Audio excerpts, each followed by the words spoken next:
হাজির হবে ইনশাল্লাহ। এখন যারাকে এখানে হাজির করব, এমডি হায়দার ভাই মঞ্চে ডেকে নেব। ছোট্টবেলা হাওড়া জেলায় পড়াশোনা করতাম, হীরাপুর বলে জায়গা আছে, তো তখন উনি গজল গাইতো। আর মাদ্রাসা থেকে আমরা ছলে বলে কলে কৌশলে হায়দার ভাইয়ের গজল শুনতে যেতাম। আজকে তো আমার বয়স 33, তাহলে উনি কত বছর গজল গাইছে। হ্যাঁ, ইসকে হাবিবের পরে পরে যদি গজল কে থাকেন তো অন্যতমদের মধ্যে এমডি হায়দার ভাই একজন। এটা হাওড়া জেলার একজন সুনামধন্য বিখ্যাত কবি এবং শিল্পী।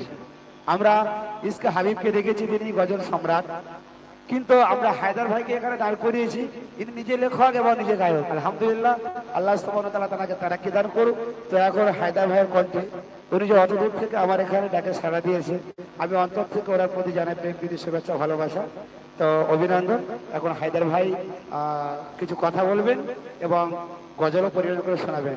হায়দার ভাইকে বরণ করে নেবেন আশিকের রসুল গজল একাডেমি মাননীয় সভাপতি মহাশয় শিল্পী এমডি সানাউল্লাহ সাহেব।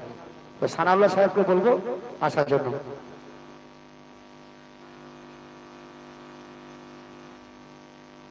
এমডি হায়দার ভাইকে বরণ করে দিচ্ছেন আমাদের একাডেমি মাননীয় শিল্পী এমডি সানাউল্লাহ সাহেব।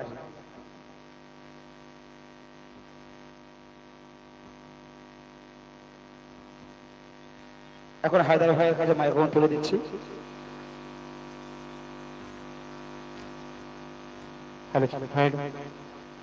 আসসালামু আলাইকুম ওয়া রাহমাতুল্লাহি ওয়া বারাকাতুহু। আজকে ভারতবর্ষের স্বাধীনতা দিবস আমরা উদযাপন করলাম আশিক রসুল গজল একাডেমি, যার প্রতিষ্ঠাতা কবি হাফিজ আলী হাবিবুর রহমান, যার এই চাকদাহাটের গজল একাডেমিতে আমরা উপস্থিত হয়ে এখানে আমরা স্বাধীনতা দিবসের পতাকা উদযাপন করলাম।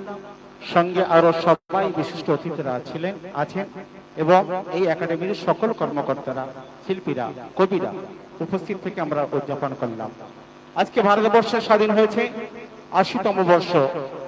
এই ৮০তম বর্ষ উদযাপন অনুষ্ঠানে যখন আমরা আসছিলাম সুদূর হাওড়া জেলা থেকে মাস্টার জাকির থেকে নিয়ে গাড়িতে দেখছিলাম যে প্রায় মোড়ে মোড়ে ঘরে ঘরে এত সুন্দরভাবে স্বাধীনতাকে উদযাপন করা হচ্ছে, যেন মনে হচ্ছে আজকে একটা ঈদ হচ্ছে।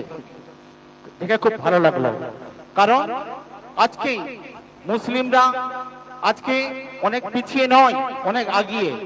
মুসলিমরা অনেক আগিয়ে, যার প্রমাণ আজকের দিল্লির গেটে দেওয়া আছে। দেখবেন